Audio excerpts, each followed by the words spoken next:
শ্বশুরের পাঠানো গরু ছাগলে অনেকেই কোরবানি দিয়ে থাকেন। তবে এই উপহার নিয়ে কি বলে ইসলাম?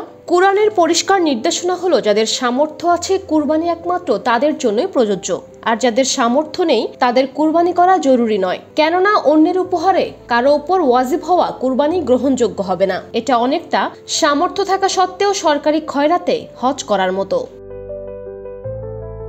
এটাও এক ধরনের যৌতুক এবং ইসলামী সংস্কৃতিতেও বর্জনীয়। এই জঘন্য সংস্কৃতি প্রচলনের উৎস কোথা থেকে? অনেক ছেলের পরিবার বা আত্মীয় স্বজন মেয়ের পরিবারে এসবের জন্য চাপ প্রয়োগ করেন, আর তাই কেউ কেউ ধার কার্য করে মেয়ের শ্বশুর বাড়িতে এসব গরু ছাগল পাঠান।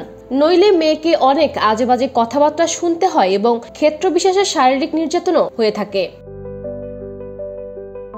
আবার কিছু সংখ্যক মেয়েকেও দেখা যায় বাবা মায়ের কাছ থেকে এসব গরু ছাগল উপহার নিতে। এরা বিয়েতেও নিজের বাবাকে অপব্যয় করানোতে অগ্রণী ভূমিকা নেয়, যদিও এজন্য মেয়ের বাবা মায়েরও কিছুটা দায় রয়েছে। বেশিরভাগ পরিবার মেয়েদের প্রাপ্য সম্পত্তি বুঝিয়ে দেয় না, তাই মেয়েরা এসব অন্যভাবে আদায় করে নেওয়ার চেষ্টা করে। আবার অনেক মেয়ে শ্বশুরবাড়িতে নিজের অবস্থান শক্ত করার জন্য হলেও নিজ বাবা মায়ের উপর চাপ প্রয়োগ করে।